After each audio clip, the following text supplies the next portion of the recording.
Вся хвала Тебе, Господь, воспоем в единстве, в духе одном. Вся хвала Тебе, Господь. Аллилуйя Тебе, Господь, слава, аллилуйя Тебе, Господь. Вся хвала Тебе, Господь. Вся хвала Тебе, Господь, воспоем в единстве, в духе одном. Вся хвала Тебе, Господь.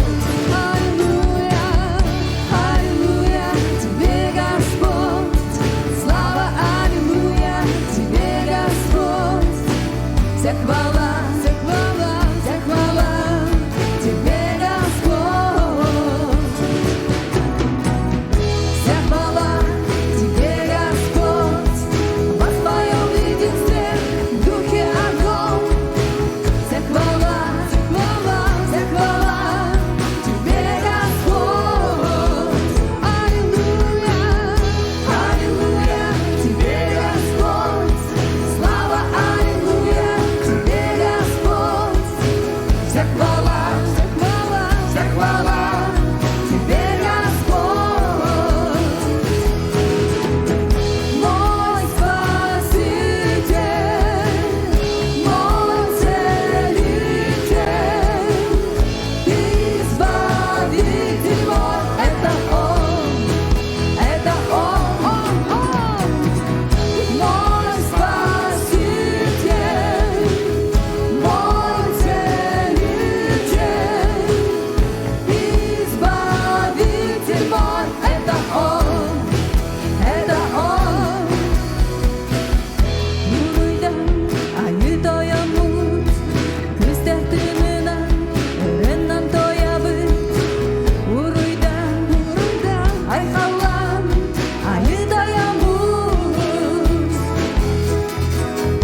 Uruydan ayı doyamut, Kristetiminan erennan doyabıt. Uruydan ay halam ayı doyamut.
Вся хвала Тебе, Господь, воспоем в единстве, в духе одном. Вся хвала Тебе, Господь. Аллилуйя, аллилуйя Тебе, Господь, слава, аллилуйя Тебе, Господь. Вся хвала Тебе, Господь. Вся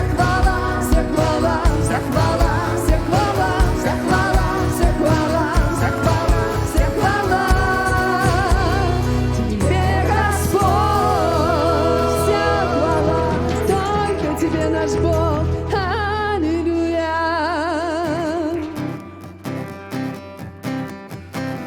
Благословлю Тебя на земле, что богата всем, где течет молоко и мед. Благословлю Тебя. Благословлю Тебя и в пустыне, в которой я проходя и долиной зла, благословлю тебя. Благословение изливаешь, чтоб славить мне. Где бы ни был, чтоб ни делал, я пою тебе. Благословлю тебя, мой Господь, благословлю тебя. Благословлю тебя, мой Господь, воспою святое имя Твое. Благословлю тебя, мой Господь, благословлю тебя. Благословлю тебя, мой Господь, воспою святое имя Твое. Благословлю тебя на земле, что богата всем, где течет молоко и мед. Благословлю тебя. Благословлю тебя и в пустыне, в которой я, проходя и долиной зла, благословлю тебя. Благословение изливаешь, чтоб славить мне.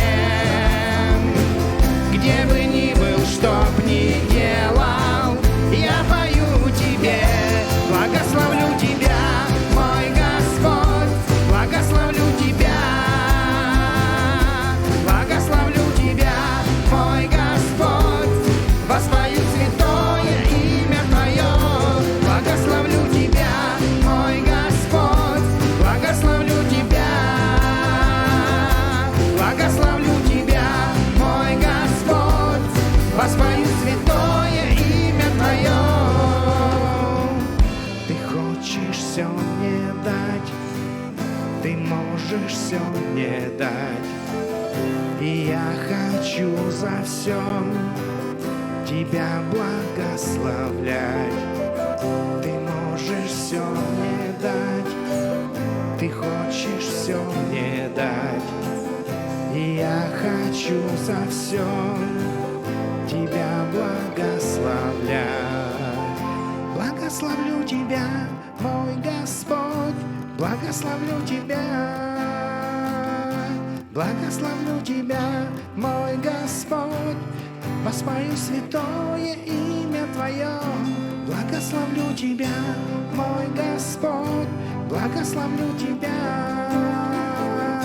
Благословлю тебя, мой Господь, воспою святое имя Твое. Благословлю тебя, мой Господь, благословлю тебя.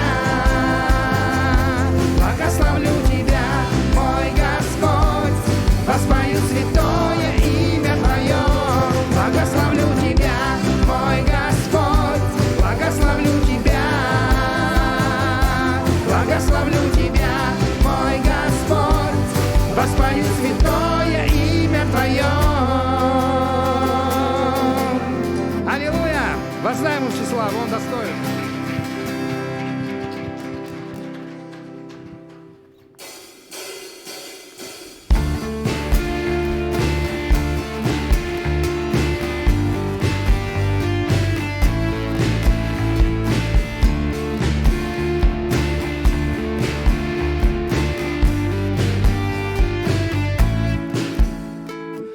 Небеса поют тебе новую песнь, Бог мой, осанна тебе. Вся земля поет тебе новую песнь, Бог мой, вся слава тебе. Вся вселенная склонится перед тобой, Бог мой, осанна тебе. Мое сердце склонится перед тобой, Бог мой. Нет подобного тебе, нет на небе и земле. Кто сравнится, Бог, с тобой? Ты достоин, Господь святой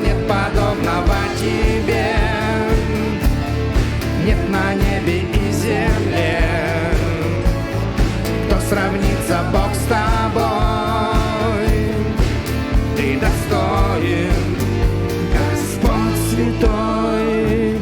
Каждый день пою тебе новую песнь, Бог мой, осана тебе.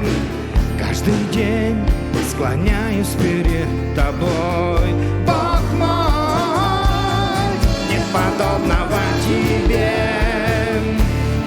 нет на небе и земле, кто сравнится, Бог, с тобой.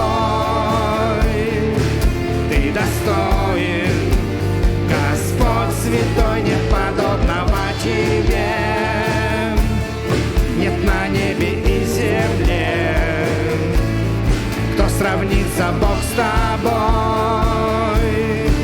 Ты достоин, Господь святой, нет подобного тебе, нет на небе и земле, кто сравнится, Бог, с тобой. Ты достоин, Господь святой, нет подобного тебе, нет на небе и земле, кто сравнится, Бог, с тобой. Ты достоин, достоин, достоин, нет подобного тебе, нет на небе и земле, кто сравнится, Бог, с тобой. Ты достоин, достоин, достоин, нет подобного тебе, нет на небе и земле, кто сравнится, Бог, с тобой. Ты достоин, Господь святой, нет подобного тебе,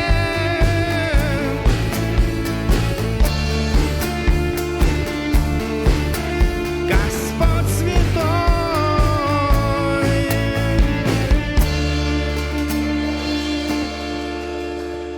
Аллилуйя, нет подобного тебе, наш Бог. Мы благодарим тебя, наш Иисус.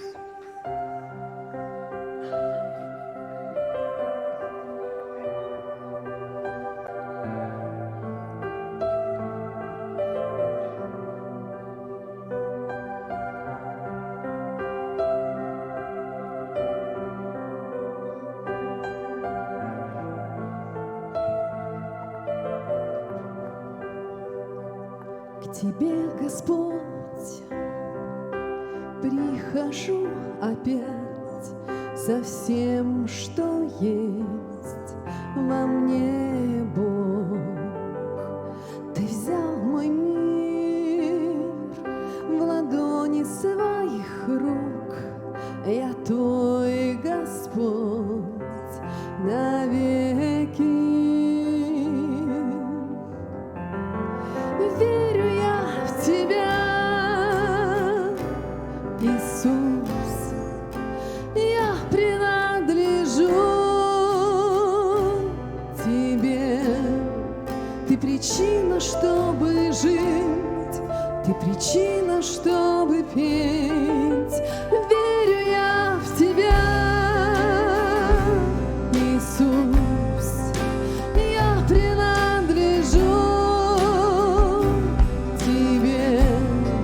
Ты причина, чтобы жить, Ты причина, чтобы петь всем, что я есть.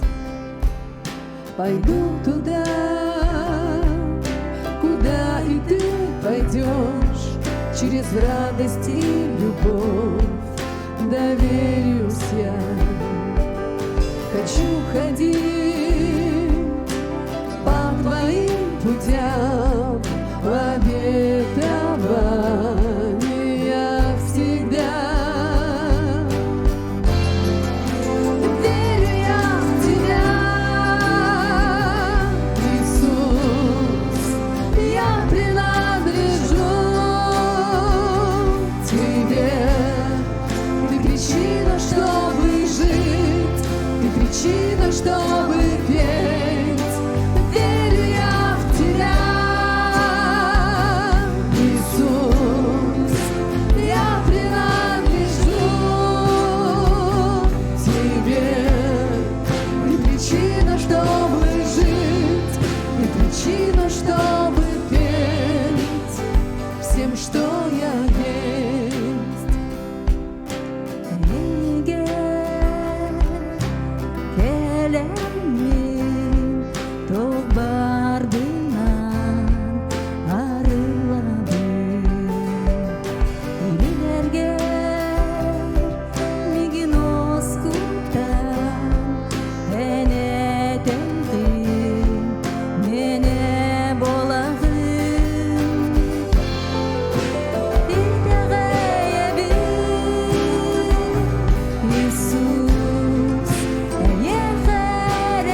Enologum soldada Nunggu mereta En bolargi Igini Limbarem Yeri tata Argista En solargi Baltiken Bir bittiga Erebilen Dintaya bir Yesus Yeterene En Allah'ım soldada Dua mırada Верю я в Тебя, Иисус, я принадлежу Тебе. Ты причина, чтобы жить, Ты причина, чтобы петь. Верю я в Тебя, Иисус, я принадлежу Тебе. Ты причина, чтобы жить, Ты причина, чтобы петь всем, что я есть.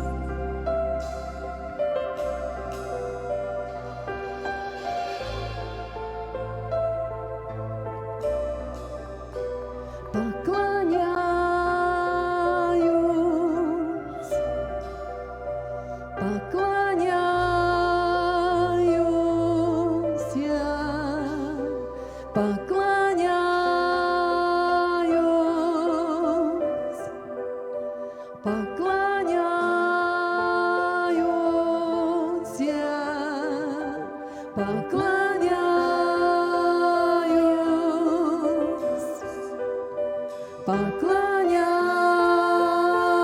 поклоняюсь я, поклоняюсь,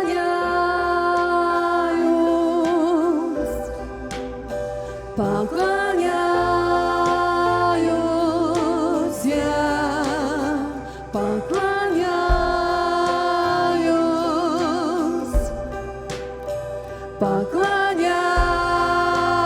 поклоняюсь я. Верю я в Тебя, Иисус, я принадлежу Тебе. Ты причина, чтобы жить, Ты причина, чтобы петь. Верю я в Тебя, Иисус, я принадлежу Тебе. Ты причина, чтобы жить, Ты причина, чтобы петь всем, что я есть.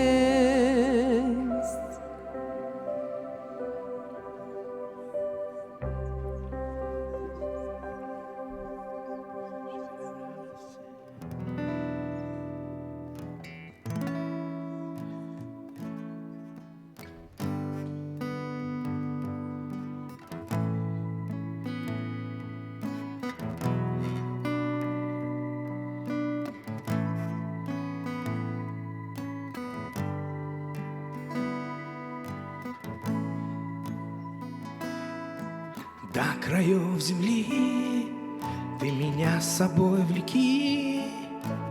Быть хочу с тобою там, где ты.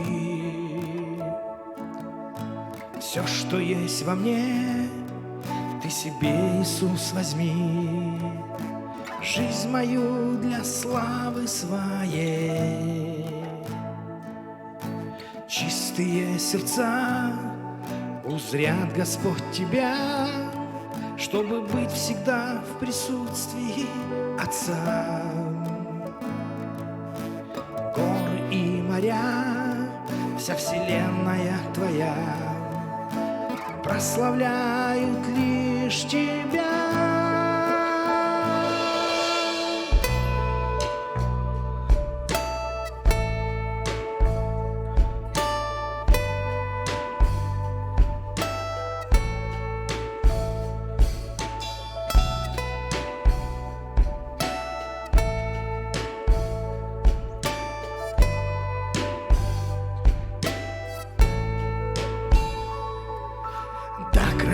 земли, ты меня с собой влеки.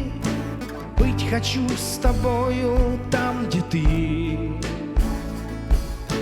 Все, что есть во мне, ты себе, Иисус, возьми. Жизнь мою для славы своей. Чистые сердца узрят Господь тебя, чтобы быть всегда в присутствии Отца. Горы и моря, вся вселенная твоя прославляют лишь тебя.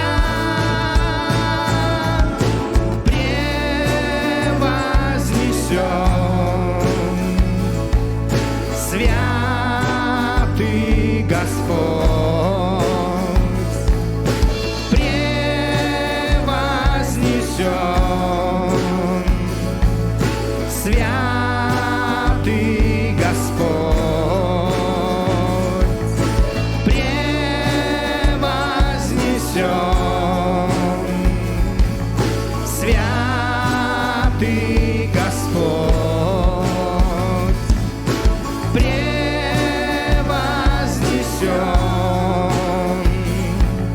Святый Господь. До краев земли ты меня с собой влеки. Быть хочу с тобою там, где ты. Все, что есть во мне, ты себе, Иисус, возьми. Жизнь мою для славы своей. Чистые сердца узрят Господь тебя, чтобы быть всегда в присутствии Отца. Горы и моря, вся вселенная твоя прославляют лишь тебя.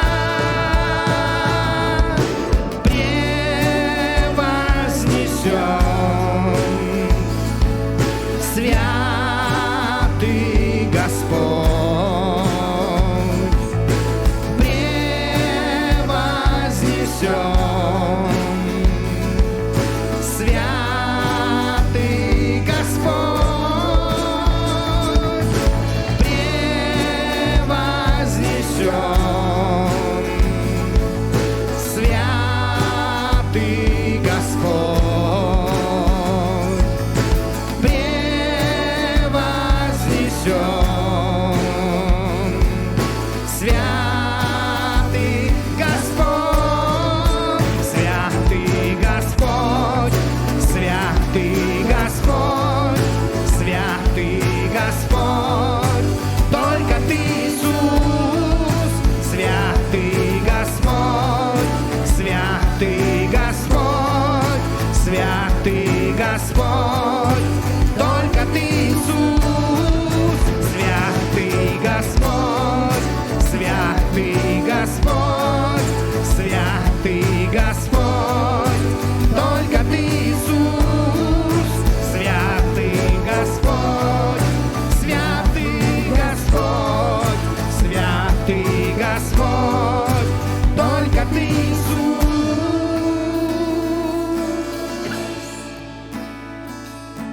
До краев земли ты меня с собой влеки. Быть хочу с тобою там, где ты. Все, что есть во мне, ты себе, Иисус, возьми. Жизнь мою для славы своей.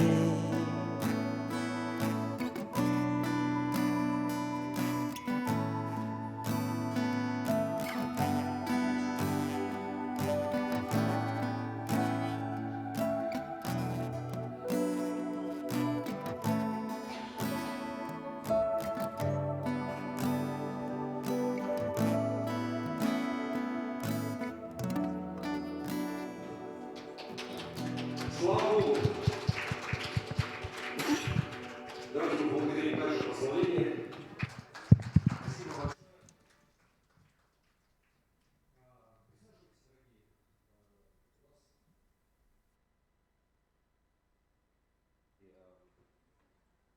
Кто был вчера? У нас чуть-чуть прибавилось. Я тоже не буду сюда. Я не буду затягивать.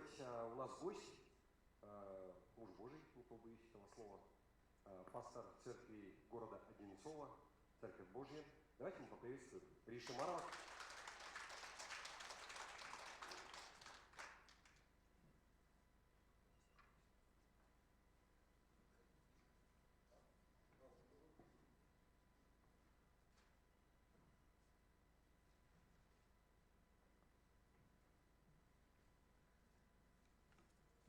Спасибо, прославление.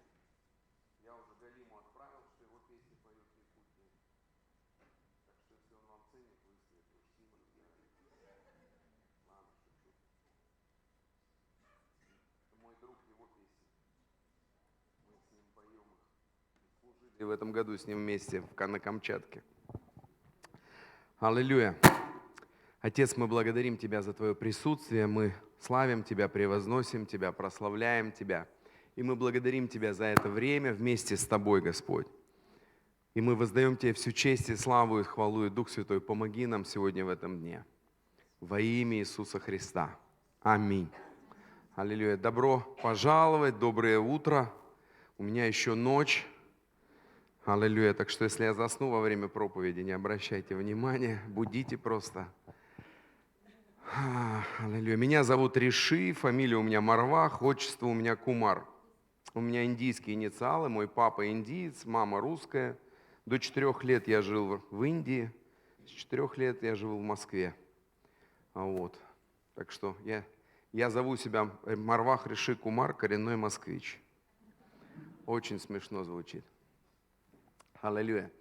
И мне 49 лет, давайте представлюсь, все-таки первый раз, это, видите, народ и не приходит, если бы какое-нибудь великое имя там. Мне 49 лет, я отец 3 детей, муж одной жены, детям у меня 17, 19 и 22 года, вот сыну 8 ноября было 22 года, так что мы с ним отметили, я к вам вылетел. И все 3 детей в служении, жена в Боге, в служении, вот, что еще вам сказать. 15 лет я служу пастором. Я всегда говорю, я тот пастор, который никогда не хотел служить.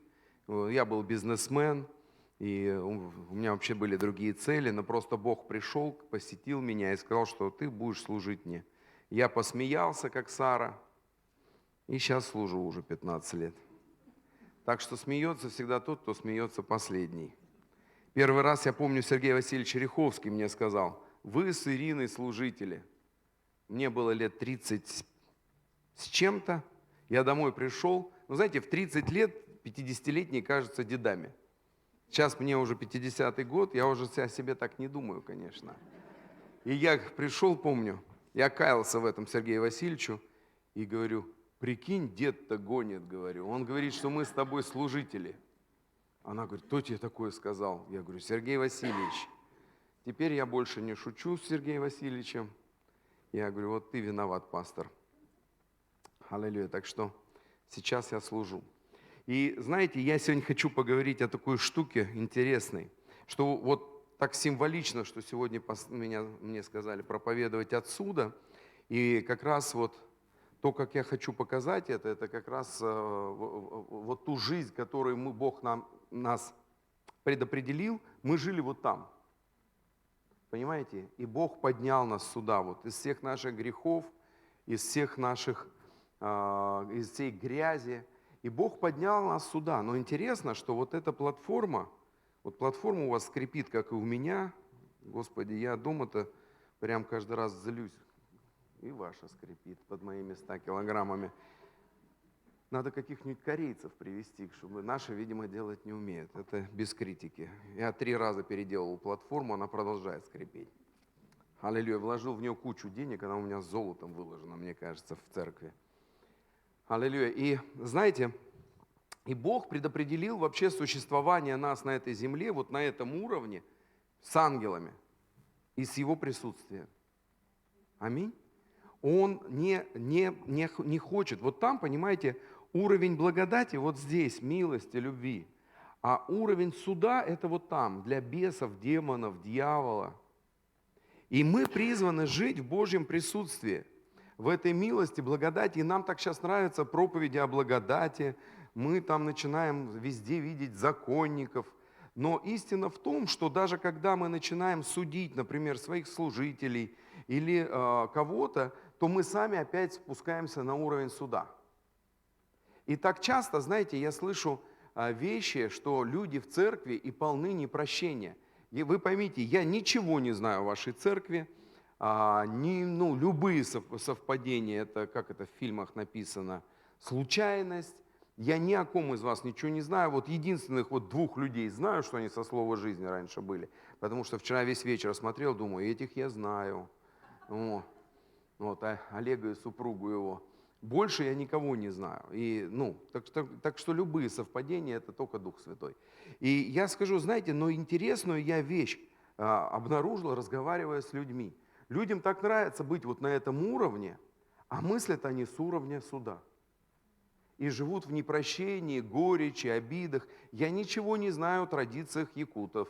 Я ничего не знаю о каких-либо особенностях характера. Простите, не было времени у меня выучить. Был плотный график. У каждой национальности есть свои какие-то особенности. Но то слово Бог, какое мне дал, о благодати и прощении, я думаю, что кому-то это надо услышать. Знаете, так часто я слышу от людей: пастор, вы знаете, я вышел из такой церкви религиозной там, пастор меня контролировал. Да, классно, слушай, так бывает. Сколько лет ты уже вышел? 5 лет. Сколько ты можешь в этом жить? Вы знаете, пастор, я разведенная. Да, слушай, сестра, ты прорывайся, у Бога есть шанс. Потом я думаю, да я спрошу. А она все в трагедии, знаете, как будто она позавчера развелась. И я думаю, да я ее спрошу вообще, а когда она развелась? Я говорю, слушай, а ты когда развелась-то? Она говорит, так 5 лет назад. Одна мне говорит, вы знаете, мой пастор, он был такой строгий. И вот а потом я начинаю узнавать, это было 15 лет назад. И вообще она все эти 15 лет в блуде жила. Интересно, что пастора она простить не могла, но это не мешало ей жить в блуде. Вы понимаете, какая странная вещь? Очень напоминает, знаете, такой анекдот.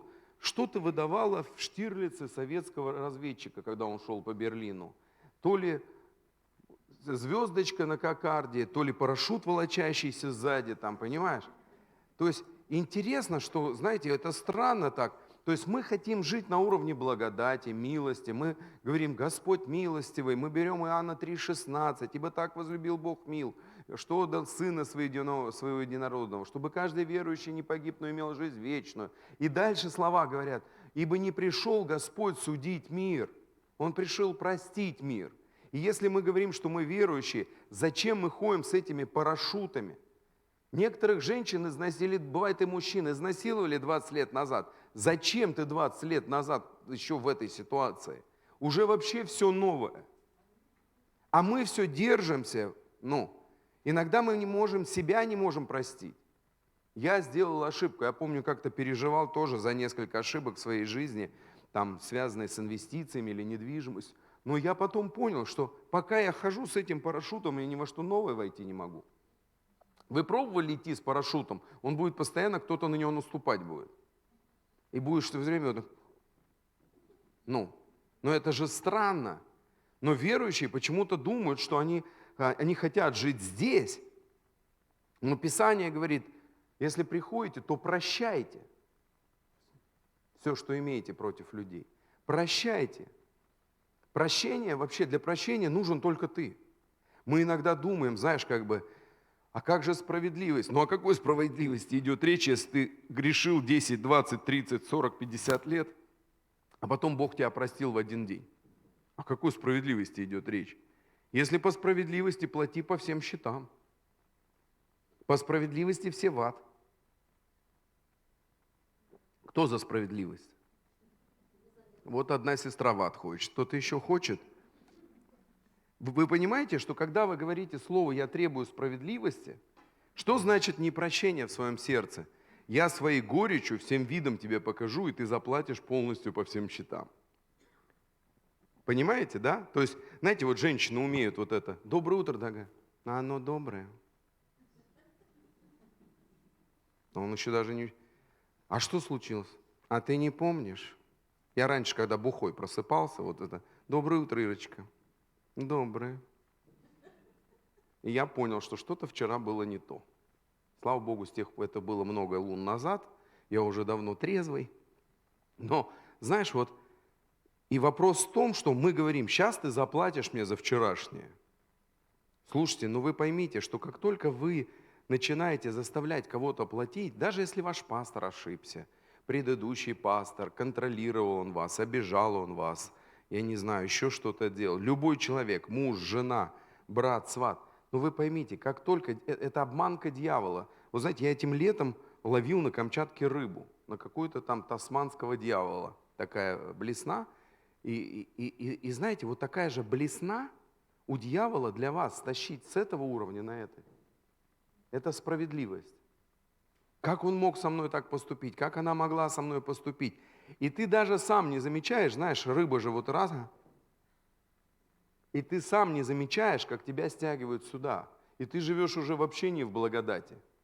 Ты думаешь, что ты живешь в благодати, ты себе басню придумываешь. Но истина в том, что ты не живешь в благодати. Истина в том, что ты живешь в суде. Потому что Писание говорит, не суди, и что? Не судим будешь. То есть и обманка дьявола потребует справедливости. По справедливости все в ад. И у нас есть, наоборот, привилегия благодати, что Бог простил нам все наши грехи. Зачем тебе опускаться туда, к чему ты вообще не призван? Бог говорит, одно условие только нахождения моего присутствия – прощать людей. Аминь? Прощать людей. Мы не понимаем, почему они так поступают. Мы не понимаем, чем мы это заслужили. Мы, может быть, вообще не заслужили. Это вообще какие-то, может быть, тараканы у человека там свои, африканские. Знаете, у тараканы есть у всех, у некоторых они стоя аплодируют. И вопрос в том, что человек тебя обидел, просто он, например, из-за разницы культур. Может быть, я что-то сделаю некультурное с якуту, потому что я не знаю традиций якутов. Но это не значит, что я хочу сделать кому-то больно. Я это сделаю, потому что я не знаю традиции. Аминь, да? И можно так себя накрутить. Но я поняла, он москвич, он такой. А я вообще даже, поймите, москвичами хвастаются только те, которые приехали последние 30 лет. Они сразу становятся москвичами через 2 недели, и потом всем рассказывают об этом. Но когда ты коренной, для тебя это просто твоя жизнь. И вы просто должны понять, что мы друг друга обижаем. Может быть, кто-то из вас меня может обидеть, потому что в моей культуре есть какие-то границы, а в твоей нету культуре. Но я выбираю ответственен за те чувства, которые у меня возникают. И я могу слезть на этот уровень справедливости, как они могли так со мной поговорить, или что-то сделать. Или я могу сказать, слушай, я не понимаю, так бывает. Аминь. Я просто о том, что непрощение уводит опять на дорогу в ад, если вы на этом стоите. Вообще, я бы сказал, у дьявола нет никакой власти на вашу жизнь. Есть только одна дверь, это в основном обида, горечь, непрощение. А он подкидывает эту блесну, ты ее ловишь, и он с тобой уже делает что угодно, он начинает тебя стягивать. А потом у тебя проблемы со здоровьем, а потом у тебя проблемы еще с чем. Знаете, как, пастор, помолитесь за мои кости, у меня кости разваливаются. Вообще без проблем. Бог исцеляет вот так вот. Проблема в одном, радоваться начнешь. Что сушит кости? Унылый дух. А унылый дух откуда берется? Обида, горечь, непрощение. И сколько можно говорить о бывших мужьях, о бывших женах, о родителях. Понимаете, я, например, тоже не могу понять, как мои родители, знаете, в 4 года отправили меня в Россию, я остался без родителей фактически. Да, то есть я вот как отец 3 детей не могу этого понять. Но я понял, что я не хочу жить в этой горечи. Некоторые люди, знаете, после энкаунтеров началось, я понял, я отверженный. И как флаг подняли независимости Израиля, понимаешь? Я отверженный. А ты что-то новое, что ли, открыл? Что, это не было 2000 лет назад, что ли, или что? Но вопрос-то, когда мы говорим об отверженности, это же дух. Ты либо живешь с этим духом, либо не живешь с этим духом. Если тебе нравится, знаете, ведь отверженность, она тоже играет определенную роль для человека. Человек отверженный, знаете, что имеет право? Не брать ответственность за взаимоотношения с окружающими. Вы уж простите за такой французский, все козлы.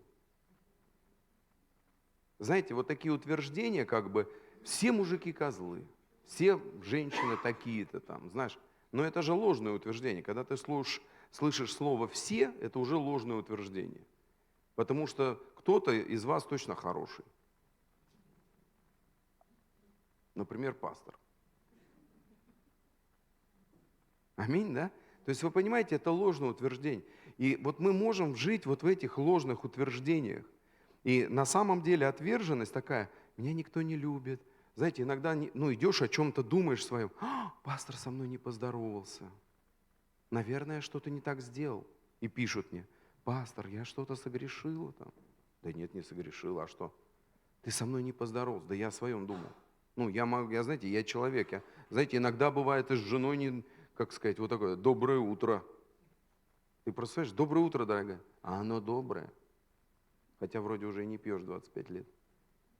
И ты идешь, думаешь: надо с женой мириться, где я накосячил, понимаешь? Ты со мной не поздоровался. Так, конечно, я о другом думал. Аминь, вы понимаете? Но отверженный, вот пораженный дух, он ищет вот это вот объяснение пораженности, он ищет вот эти свидетельства, где, кто, вот понятно, жена пастора не так посмотрела. Я так и знала, что в этой церкви нет любви. Аминь, да, вы понимаете? Вот у вас, кстати, якутская традиция разговаривать во время служения. Я нервничаю. У меня глаз начинает дергаться. Аллилуйя. И я просто к тому, что нам надо закрывать эту дверь для дьявола. У него нет власти и права в нашей жизни. Аминь. Закрывать дверь для дьявола. Мы прощаем людей. Людей мы прощаем не потому, что они этого достойны.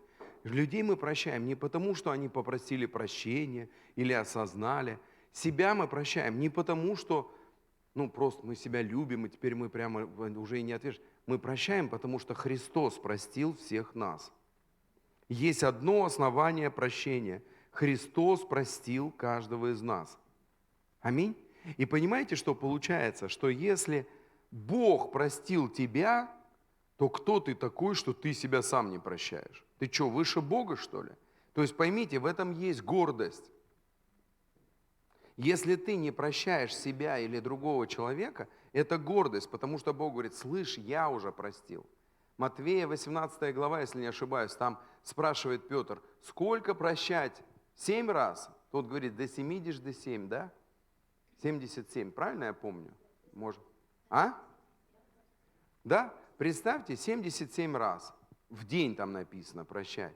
То есть у нас нет с вами основания не прощать людей. Понимаете, в церковь мы стали очень умные, но мы при этом начинаем отходить от простых истин, что у нас нет основания не прощать себя за ошибки. Знаете, я долгое время не мог простить себя. Бог дал мне возможность купить, у мужику нужны были деньги, и он мне говорит: купи у меня имение за $40 000, прям реально имение, 40 соток земли, дом, 200 там с чем-то метров, баня, гараж. И я послушал, знаете, вот есть, вместо Бога послушал свою на тот момент молодую жену, которая просто сказала: где? Не поеду даже, не хочу в той стороне. И я упустил, а я потом с годами понял, что я это сейчас даже через 10 лет мог бы продать 2-3 раза дороже. И я себя не мог простить за это.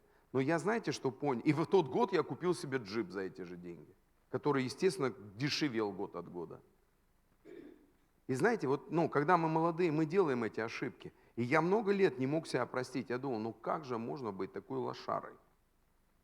Купить машину и не купить себе имение. Но потом, знаете, что интересно? Я себя простил. Я пришел к Богу и сказал: Бог, конечно, мы были молодые, глупые. Родителей, которые бы нас учили вкладывать деньги, не было. Глядя на вас, я, может, верю, что у вас есть такие родители, но у меня таких не было. У меня родителей фактически вообще не было. И понимаете, в чем дело? Я сказал: Господи, я хочу дом. Дай мне купить дом сегодня.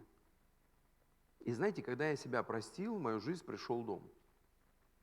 И сейчас я делаю уже 2 года ремонт. Нашел себе развлечение, знаете.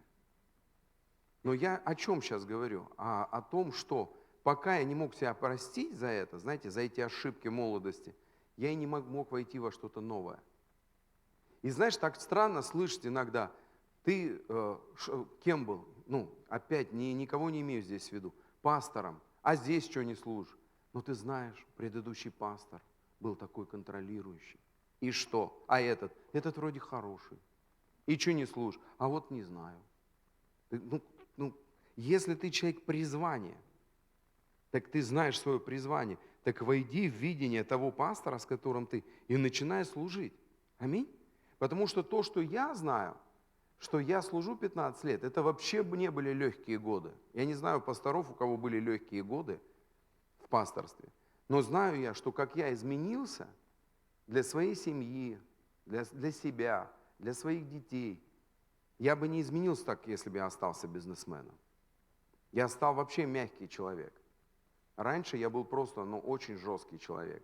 И знаешь, я понял, что когда я иду в призвании за Богом, знаете, что я становлюсь? Я становлюсь счастливым. Были ли годы легкие? Да вообще не легкие. Как Карл Густав в свое время шутил, такое ощущение, что моя церковь говорила: Господь, держи его бедным, духовным, а бедным мы его будем сами держать, чтобы не возгордился. Вот моя первая церковь в Ногинске приблизительно вот в таком принципе жила. И мне вообще не было просто. Знаешь, я не знаю, как в Якутии, в некоторых регионах приезжаешь, слава Богу, думаешь, так о пасторе заботятся, что я прям думаю, хоть переезжай. Аллилуйя. И заботьтесь о своем пасторе, это нормальное дело. Писание говорит, кстати, что он делится с вами словом, вы заботитесь о его нуждах. Понимаете, самая большая трагедия, когда пастор начинает думать, на что ему кормить семью. А потом вы такие: что-то воскресное слово не духовное. Конечно, не духовное, он и не о вас думал. И даже не о Господе, он думал, чем семью кормить. А вы думаете, или Господь позаботится о нем, Господь позаботится, через кого ты представляешь. Аминь? Да, вы понимаете, о чем я говорю сейчас? Господь позаботится, супер, через тебя. И на Писание говорит апостол Павел, через каждого по мере сил. Знаешь, ты можешь иногда 500 рублей дать, и это так вовремя. У меня есть один парень молодой, который учит английскому. Уроки английского дает по интернету. У него вся семья англоязычная, они ходят ко мне в церковь. И знаешь, что интересно? Он принял решение, и он скидывает мне на карту. И такие суммы: 150 рублей, 70, 300, в зависимости то ли десятина, то ли пожертвования. Знаешь, как интересно, бывает так вовремя, смотришь на свою карту, и на ней вообще вера теряется. И вдруг раз 300 рублей, и ты такой: вау! Слава Богу!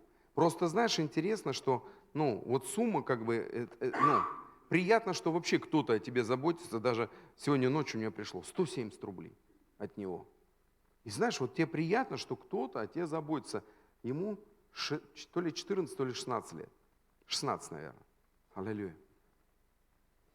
Так вот, важно, чтобы мы вошли во что-то новое, перестали входить, вот у нас скоро Новый год, и знаете, у нашего народа есть странное восприятие, вот это Новый год, новые возможности.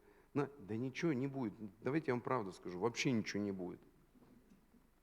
Если ты не изменишься, если ты как лошадь носишься по одному и тому же кругу, ничего не изменится.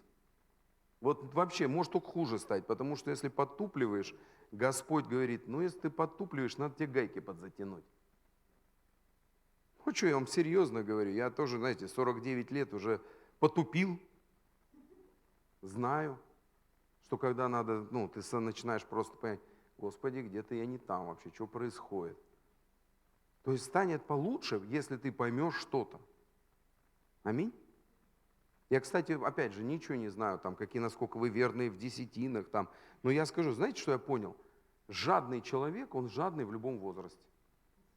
Подросток может говорить, у меня же карманные расходы, у меня нету доходов, пастор. Я своим детям даю деньги и говорю, сколько ты десятин должен отдать? Со 100 рублей, 10 рублей, правильно, иди положи. И знаете, знаю, что это благословение для моих детей. И кто-то скажет, десятина – это Ветхий Завет. Да нет, слушай, а мне вот нравится, когда мы заботимся о теле Христа. Когда у меня есть возможность сделать большую жертву, для меня это радость. Потому что я вообще смотрю на церковь как на часть своей жизни. Не потому, что я пастор, а потому, что я член церкви. Аминь. Для меня радость заботиться о Доме Божьем. Не потому, что я там получаю зарплату. Вот поверьте, из 15 лет я 10 лет только делал вид, что получаю зарплату. Я даже до сих пор не знаю, как я выжил эти 10 лет. И понимаете, вот у меня только вот в Одинцово нормальная зарплата, и то пару лет как. Из 15. Но знаешь, когда мне удается приносить жертву в церковь, я часть этой общины, мне нравится заботиться о своей церкви. Аминь. Мне нравится. Это не Новый Завет, не Ветхий Завет. Это нормальное, осознанное христианство, это нормальная ответственность за свою общину. Аминь. Это не что-то там, сейчас столько появилось умников. Это Ветхий Завет, это Новый Завет. Давайте это. Слушай, в Новом Завете ты должен давать больше, чем в Ветхом. Потому что если по закону ты давал 10% как раб, то сколько же ты должен давать, когда ты сын? Если вы так хотите в Новый Завет, я вас сейчас быстро подведу к 20 хотя бы. Смотрите, ребенок скажет, я с карманных, студент скажет, у меня нет тоже только от родителей, например, или подработка. Средний возраст скажет, пастор, я в ипотеку вошел, о какой десятине идет речь? Пенсионер скажет, а потом, значит, дети вырастут, им надо образование, да. Пенсионер скажет, вы что с пенсией? И вопрос, знаешь, то есть если ты вор и жлоб, ты найдешь это объяснение в любом возрасте. Аминь, да, вы понимаете меня? Я нормальные вещи говорю. Вот, кстати, то, что я понял, придя в церковь, я первым делом, я вообще покаялся через десятину, чтобы вы знали. И тогда не учили Новый Завет, Ветхий, я из страха. Понял? Но знаете, что интересно? Бог меня стал сильно благословлять. Понимаете? И я стал подниматься, когда еще жил в грехах вообще. Но я четко понял, десятину отдаю, и Бог меня сильно благословляет. И через это я покаялся. Я, кстати, очень странно покаялся, через десятину. То есть я стал проверять, ага, это церковь или нет. Стал отдавать десятину, Бог стал меня в финансах поднимать. И я сказал, значит, Бог есть в этой церкви. Конкретно вижу деньги. Аллилуйя. И я думаю, что нам в этом тоже надо освежиться. Что вообще заботиться о Доме Божьем. Знаете, я сейчас вот живу у одного вашего брата, и пастор меня как встретил. Слушайте, так приятно ехать в церковь, где о тебе заботятся. Понимаешь? А бывает по-разному. Бывает, знаешь, тебя привезут чуть ли не в репцентр. Или в юрту поселят. А туалет вон на улице за сугробом. И ты думаешь, Господи, за что мне это вообще? Я не готов к этому, я не очень смиренный человек. Господи, верни меня в Москву или в Якутск хотя бы. Ну, понимаете, это же нормально. Есть церкви, которые звонят мне, я когда вижу прям, я говорю, Господи, ты должен знать, я туда поеду, только если ты мне скажешь.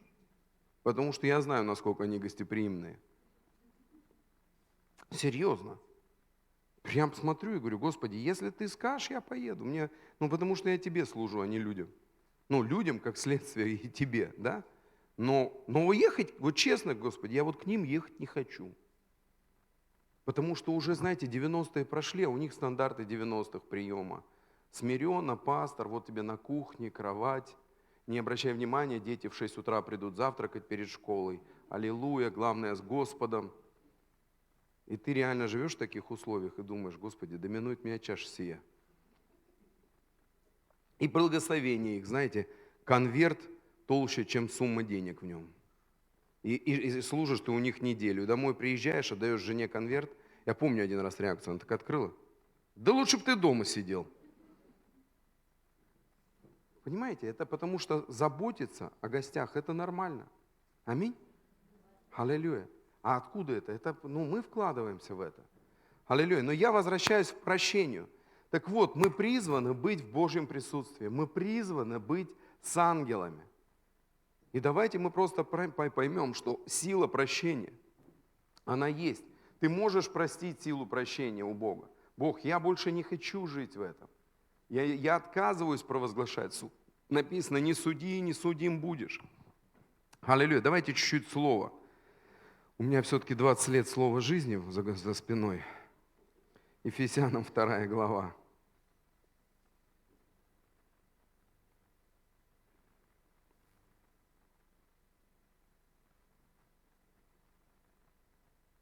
Сейчас, секунду.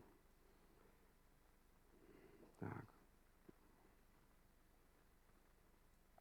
Потому что вы спасены по благодати через веру, и это не ваша заслуга, это дар Божий. Не за дела, чтобы никто не хвалился тем, что он якобы заслужил спасение. Мы теперь новое творение Божие, 10 стих, созданы в Иисусе Христе для совершения добрых дел, которые Бог предназначил нам творить.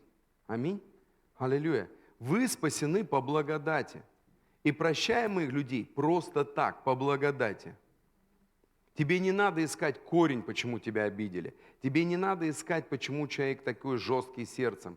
Тебе не надо требовать суда и справедливости, потому что это глупость, это обманка дьявола, стащить тебя к бесам и демонам. Потом в церкви люди в искушениях. Ты атакован какими-то бесами, демонами, непрощением, горечью. Скажи мне, стоит ли это все, что если ты живешь в клетке непрощения, тот человек живет в клетке непрощения, все не в свободе и никакого наслаждения от жизни? Ну, аминь, да, вы меня понимаете? Ты же знаешь, когда у тебя сердце на кого-то ожесточено, или ты себя не можешь простить. У тебя же реально сердце такое, знаешь, ты ходишь и гложешь себя. Да, бывает такое? Были у вас такие ситуации? Но суть-то в том, зачем это? Это был вчерашний день. Зачем нам ходить с этим парашютом? Слушайте, ну мы сделали ошибки, ну бывает такое. Ну какой-то пастор мог сделать ошибку в вашей жизни. Ну, знаете, ну я вам проще скажу, Бог с него сам спросит. Вам для этого не надо в этом участвовать. Вам надо отпустить. Вопрос, что Бог с нас с тобой спросит, какое у нас призвание с тобой. Вошли ли мы в него? Прошли ли мы? Потому что апостол Павел пишет, помните, течение совершил, веру сохранил. Если апостол Павел пишет, течение совершил, значит, можно не совершить. Если он пишет, веру сохранил, значит, ее можно потерять. Аминь. И вот эта горечь, разочарование, у меня были такие ожидания. Знаешь, есть хорошая фраза, для того, чтобы не разочаровываться, не надо очаровываться. Потому что любой человек в нашей жизни, это все равно человек. Даже я, будучи пастором, я все равно человек. Аминь. Аллилуйя. Иногда спрашиваешь людей, как ты могла выйти за такого человека? Я не знаю, я была очарована. Аллилуйя. Тебе заранее надо смотреть, до свадьбы надо смотреть, не надо розовые очки надевать. Потом поздно будет, розовые очки одевай после свадьбы. Ты мне уже все равно попала, как бы. Все хорошо, аллилуйя. А до свадьбы надо смотреть через лупу. Аминь. Аллилуйя. Но если ты уже дошел до этого, потом уже надевай розовые. Аллилуйя.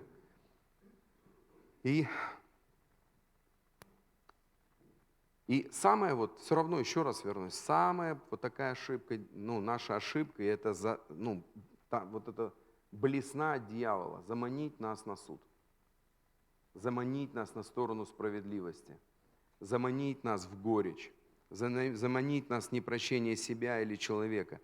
И все, мы попали. Мы сами не понимая, съезжаем на это, и получается, что мы вроде как бы спасенные люди, а живем уже как это, все время в какой-то борьбе. Понимаете, что если вы идете на уровень благодати, если вы войдете в эту совершенную свободу, даже и бороться-то по большому нету не с чем.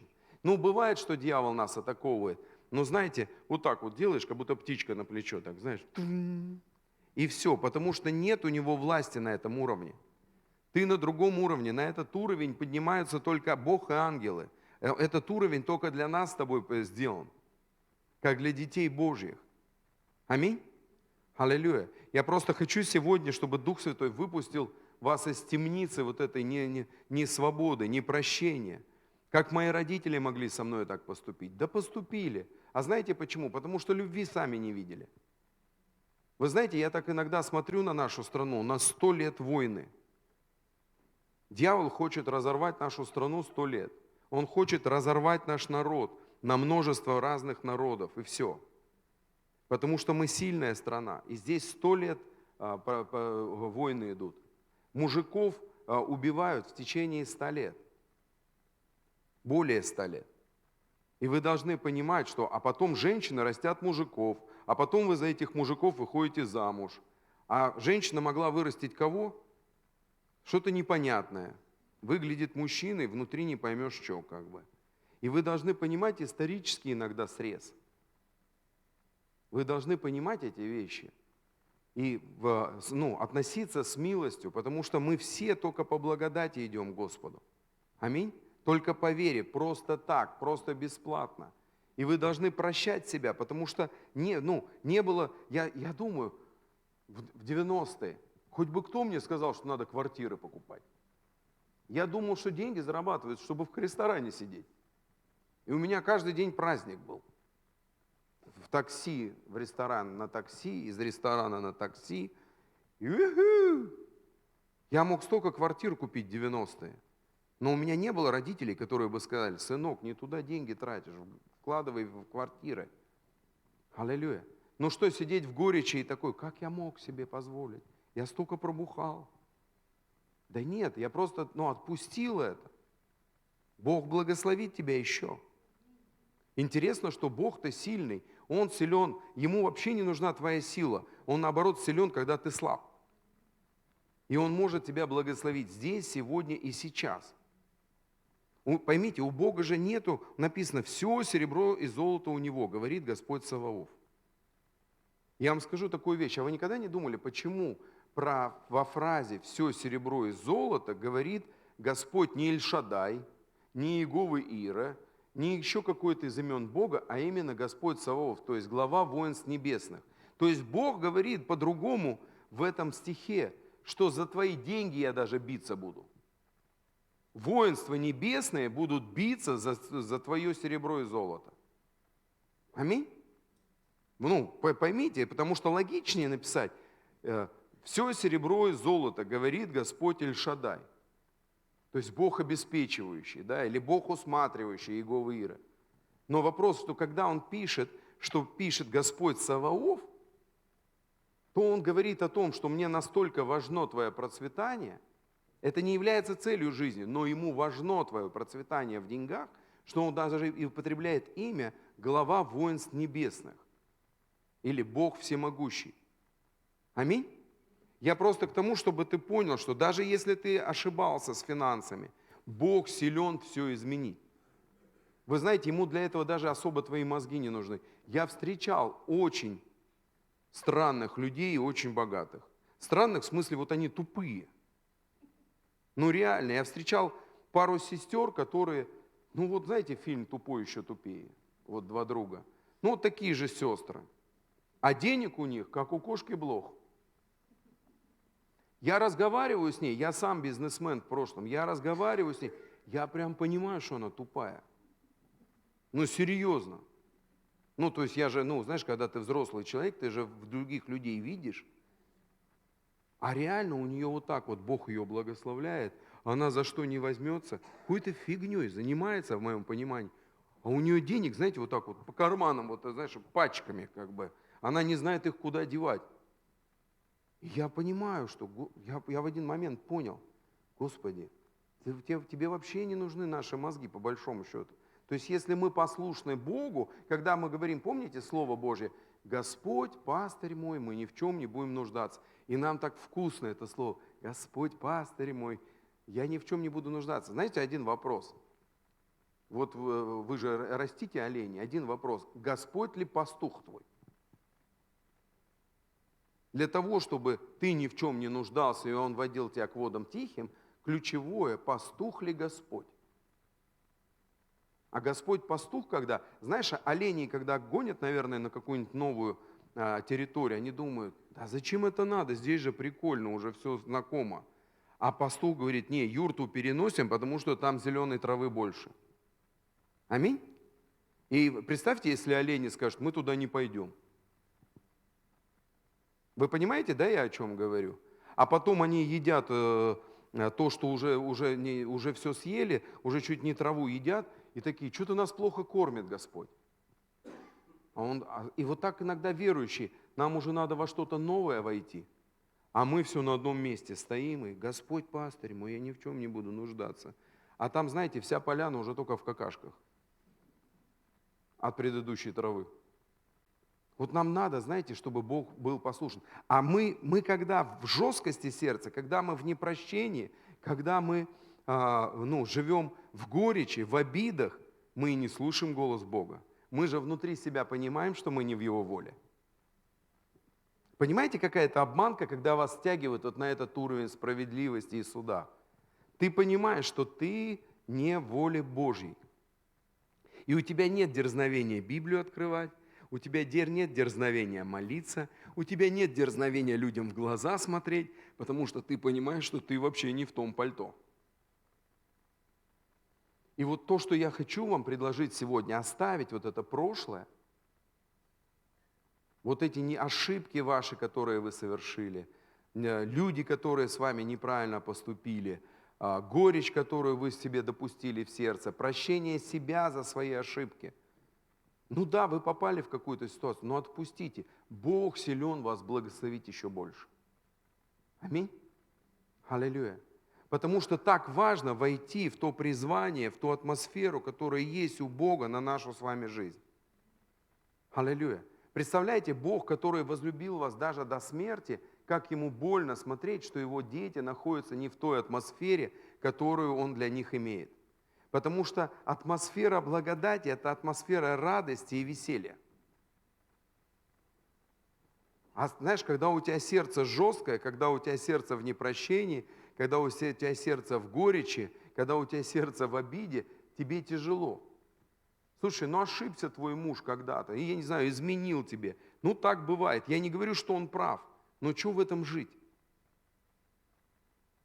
Ну, понимаете, да? Некоторые говорят, я пойду разведусь. Но Библия говорит, что грех любодеяния, то есть постоянный грех, измен. Не одноразово, не шел, очнулся, упал гипс. Понимаешь, один раз, человек может ошибиться. Дьявол вообще работает 24 часа на 7, чтобы разрушить наши семьи, чтобы разрушить наше призвание, чтобы украсть у нас мир. Но суть в том, что мы должны бодрствовать. И в частности иметь эту благодать прощения друг друга, милости, любви. Аминь. Я еще раз говорю, если Бог тебя простил, кто ты, если ты не можешь себя простить? Если Бог простил этого человека, когда ты смотришь даже на неправильно служившего в твоей жизни пастора. Слушайте, а вы знаете, что у нас, вот я сам стал пастором, а у нас примеров-то хороших и не было. Мы в большинстве своем первое поколение верующих. Аминь. Мы же первое поколение верующих. Где нам посмотреть пример? Где посмотреть, кого повторять? Вы тоже поймите, что мы даже как пасторы, мы учимся, потому что я вообще привык руководить. Я всю жизнь на дядю никогда не работал. Я всю жизнь руководил с 18 лет. И я, конечно, когда пришел в церковь тоже, так, возьми колонки, поставь сюда, подключи треногу, возьми пульт, поставь на эту тумбочку. Вот такое мое первое служение было. Еду домой в машине, говорю, Господи, что-то не то. Походу в церкви это не работает. Знаете, и я реально менялся, даже будучи пастором, на протяжении 10 лет в первой церкви. То есть нет у нас с вами, знаете, десятка пасторов. Давайте поменяем пастора Олега, пастора Алексея, еще кого-то. Да что-то очередь не стоит. Что-то очередь не стоит. Мне вот 50-й год, я бы с удовольствием даже в 50 бы церковь передал. Что-то вообще очередь не стоит. Пастор, мы так хотим служить с тобой. Давай мы с тобой, отдай нам церковь. Да забирай. Очередь что-то не стоит. Но я сейчас, понятно, другой, я уже добрый, все меня любят. Аллилуйя. Но я тоже был разный. И не потому, что я плохой, а потому, что разный. А кто из нас с вами видел любовь? Я там не знаю, может, в Якутии в семьях великая любовь. Правда, глядя на ваши лица, об этом не скажешь. Не, ну серьезно. А где? Ну, мы же можем только с Господом жить в любви. Наши родители, они прошли войну. Наши деды, бабки, родители, которых растили деды, бабки, которые прошли войну. Какую они могли нам любовь дать? Сами просто подумайте. Люди с войны прошли через холод, голод, что угодно, понимаешь? Они не пришли здоровые. Аминь, да, вы понимаете? Зачем нам от них требовать великой любви? Мы должны быть источники этой любви. Знаешь, это ошибка смотреть назад. Мне не дали любви, я теперь отверженный. Ну, живи. Ну, то есть ты сам себя отвергаешь и выводишь из любви людей, потому что когда-то тебе ее не дали. Правда, опять странно, очень на парашют смахивает. А можно, знаешь, кто-то нас с тобой не оценит, кто-то нас не будет любить, а кто-то будет. Давайте молиться, чтобы нас окружали люди, которые нас любят. Даже если мы с тобой странненькие пришельцы. Такие. Да? Пускай у нас будут люди, которые будут нас любить и ценить. А другие пускай мимо проходят. Аллилуйя. Но стоять вот это, знаешь, вот жизнь вот там и стоять в прошлое. Пастор, меня не любили, вы знаете, я из такой семьи, отверженный. Да если я тебе начну рассказывать про свою жизнь, то ты уже рыдать будешь. Вопрос, зачем мне в этом находиться? В жизни полно людей, которые готовы нас любить. Вот, например, пастор Алексей. Аминь. Но зачем вспоминать кого-то, кто тебя не любил, если сейчас есть кто-то рядом, кто тебя любит? Ну, поймите, что это вообще, это глупо, это нерационально, это не по-христиански, потому что мы так любим. Я христианин. Христианин – это живи как Бог. Бог знал, что Иуда ворует, но вы где-нибудь видели, чтобы он ему сказал: слышь, ты скотина. Ну, мы же такого не слышали, но правда. Он знал, что он ворует. И он говорит: ну один из вас дьявол, только один раз он ему дал шанс. Ну, пару раз дал. И при последней вечере говорит: кому сейчас кусок дам? Что? Что? Тот предаст меня. То есть он ему в лоб показывает: ну ты ж предашь, я же уже понимаю.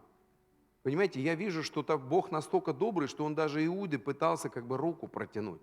Ну, сказать: остановись. И если мы говорим, что мы христиане, мы должны быть такие же, как он. Зная, что кто-то у тебя подтыривает, смотреть на это с юмором. Понимаешь? А у нас кто-нибудь что-нибудь да подтыривает. Ну, например, наши отношения. Ну, бывает же, ты же замечал, что ты с человеком по-доброму, а он у тебя за спиной что-то говорит. Ну, бывает же такое, да? Но это же воровство в твоего отношения к нему. Ну, в некотором роде. Ты к человеку по-человечески. Ну, ты знаешь, ты можешь сказать: как он может? Я требую суда, справедливости.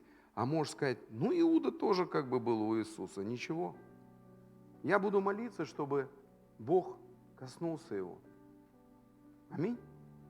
Я буду молиться, чтобы ему что-то стало известно о любви Божьей. Знаете, я когда выходил из слова жизни, столько было недовольных.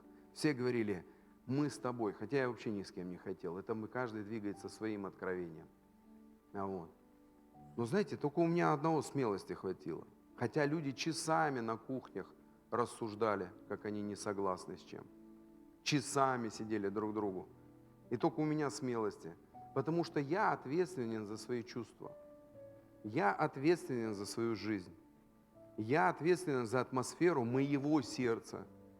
Я хочу к людям относиться с любовью. Я не хочу за спиной кого-либо что-либо говорить. За спиной своего пастора, за спиной своих друзей.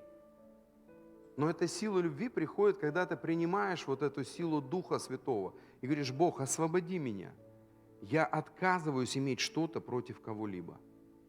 Кто-то говорит: ты что, глупый, розовые очки одел? А почему тогда? Ну, Бог одел розовые очки, глядя на нас с тобой. Представь, ты грешил, блудил, матерился, пил, кто-то употреблял наркотики, воровал, врал, а Бог такой тебя поднимает и говорит: сынок, подойди ко мне. Я? Да, сынок, подойди ко мне. Дочь, подойди ко мне. Нет, Иисус, ты, наверное, что-то не знаешь. Да нет, я наоборот слишком много о тебе знаю. Сынок, подойди ко мне. То есть у Бога хватает любви сказать, я больше не хочу. Я своим сыном заплатил за каждый твой грех. Помните, он говорит, Иисус, я отдаю тебе, ты заплатил за них, я отдаю суд тебе. А Бог говорит, а Иисус говорит, я не буду никого судить. Иисус отказался судить. Если мы христиане, мы должны отказаться судить. Отказаться судить себя. Я сейчас не про то, что мы не должны анализировать свои действия. Я наоборот за осознанное христианство. Но я и за то, чтобы разрешить Духу Святому течь через нас. Потому что через жесткое сердце, полное горечи, обиды, непрощения, мы не сможем двинуться дальше. Потому что люди, общаясь с нами, будут чувствовать это. Церковь из-за этого не растет, потому что люди, они хотят... Тогда чем мы отличаемся от мира? Люди хотят прийти и нырнуть в любовь. Аминь. Вы понимаете? Люди хотят нырнуть в любовь. А если у нас раненые сердца, а раненое сердце, это знаете как, если бы у меня шампур для шашлыка бы здесь был, вот ты ходишь как ежик такой, знаешь, шампурами затыканный. И вот хочу я там с Олегом обняться, я такой, Олег, раз, и у Олега тоже шампура. И мы такие, раз друг другу и больно. И мы такие, не, лучше не приближаться к братьям.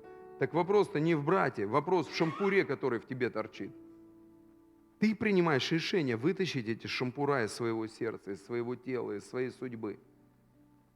Потому что люди тогда будут приносить боль. Знаешь, если за рану подергать, там шампур торчит, подошел так.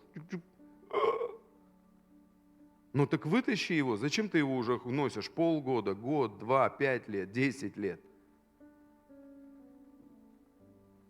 Ты уже за это время нашел бы людей, которые тебя любят. Аминь. Аллилуйя. Ну что, убедил я вас? Аллилуйя. Давайте встанем.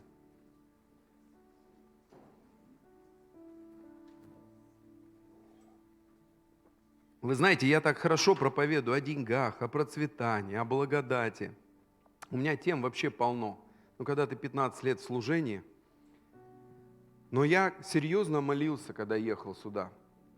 Я готовился, и когда Бог мне дал слово об исцелении вас, может быть, это в традиции вашего народа. Знаете, некоторые народы, они бывают очень такие, обидчивые. Но я хочу, чтобы вы сегодня приняли решение, что вы отказываетесь судить себя и других. Что вы хотите быть тем, кто, через кого Божья любовь будет литься. И я тебе честно скажу, будут ли тебя кидать люди? Будут. Будут ли они обижать тебя? Будут. Будут ли они делать больно? Будут. Потому что они люди. Потому что они разного возраста, разного воспитания, разных семей, разной культуры. Но мы же тоже Иисусу делали больно. Но от кого из вас он отвернулся за последние 10 лет? Ты как накосячил, он такой, фу, отойди от меня. Кто-нибудь переживал такое? Нет? Я думаю, нет. Знаете почему? Потому что он нас любит. И у нас нет права жить в другом. Написано, любовь Божия излилась в нас, в наши сердца, Духом Святым. Слово Божие говорит, что любовь Божия излилась в наши сердца Духом Святым. Давайте мы сейчас вместе помолимся просто, и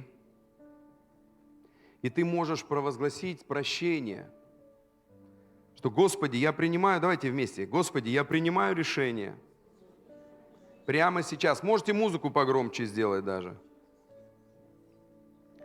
И ты скажи, кого ты прощаешь. Может быть, ты себя прощаешь, родителей, бабушку, дедушку, свекровь, тещу, кого угодно.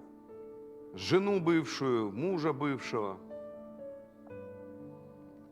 И скажи, я прощаю и отпускаю, потому что Иисус простил меня. Я отказываюсь от суда. Я отказываюсь от справедливости. Потому что Иисус заплатил за всех на кресте. Прощаю себя за все ошибки. И я выпускаю себя из темницы непрощения.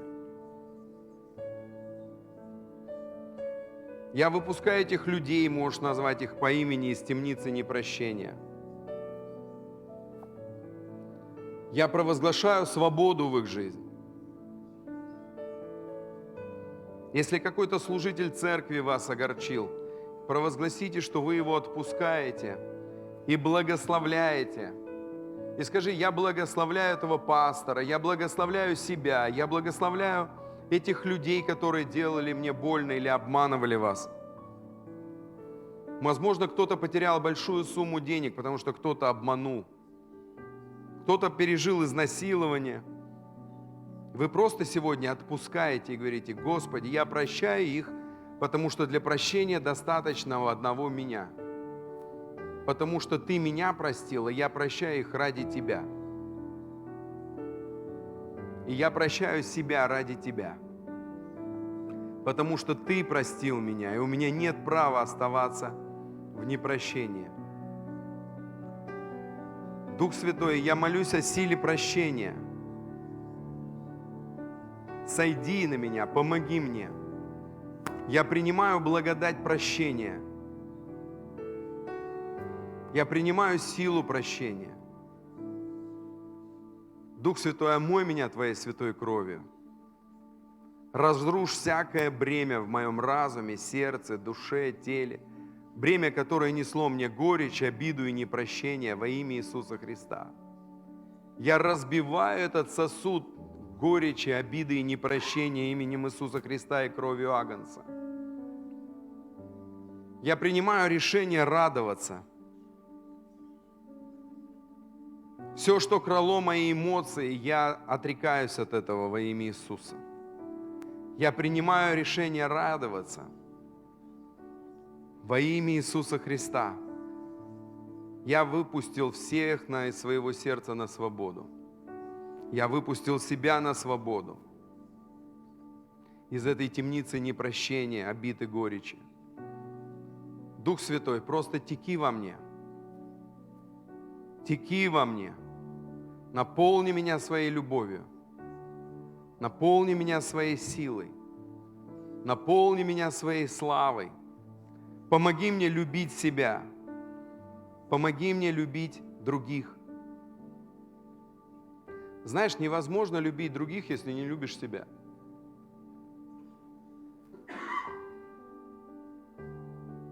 Возьми свой крест и отвергни себя. Это не про то, что не надо себя любить. Это за то, что надо брать то призвание, которое есть на твоей жизни, когда Бог тебе его открывает. Отец, я молюсь за каждого моего брата и сестру. Аллилуйя. Я молюсь, Отец, во имя Иисуса, чтобы всякое бремя рухнуло, всякие цепи рухнули во имя Иисуса Христа. Выходите вперед, я лично за вас помолюсь. Давайте быстро. Вот сюда выходите, и мне нужны ловцы человеков. Не, в ряд вставайте, ко мне лицом, к лесу задом. Аллилуйя.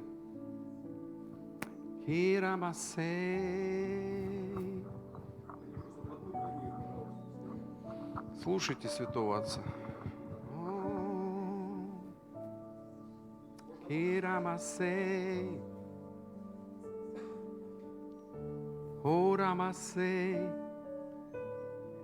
Помните, жить в благодати – это разрешить Богу творить Его волю в вашей жизни. Это принять ее не надо зарабатывать. Вы просто говорите: Господь, я принял решение выпустить себя, а Ты мне производишь эту работу. Я принял решение простить человека, и Ты производишь эту работу. Вам не надо напрягаться. Знаете, у нас такое раньше богословие, напряжение было. Я это называю, простите, богословие запора. Тушься, тушься, тушься, тушься. А истина в том, что мы просто принимаем Божью любовь, живем Его Словом и высвобождаем это в жизнь себя и людей. Нам не надо для этого напрягаться. Мы просто знаем, что Бог благой и точка. Аминь. И что вы любимые дочки и сыновья Небесного Отца. Аминь. У нас основания нашей веры Его любовь к нам с вами. Что Он такой милостивый, что меня, например, конченного грешника, вытащил из грехов и поставил на скалу спасения. Знаете, в моей семье, мне кажется, никто не прожил 25 лет в браке, как я. Я, наверное, первый, кто прожил. И даже, представьте, я еще не собираюсь разводиться. Я вообще счастлив. Я никогда не думал, что через 24 года совместной жизни можно быть счастливым. Глядя на моих родственников, это так не выглядит. Но я счастлив со своей женой. Знаете почему? Потому что Дух Святой есть, который изменяет меня, исцеляет, обновляет, утешает, вдохновляет. Аминь. Аллилуйя. Основание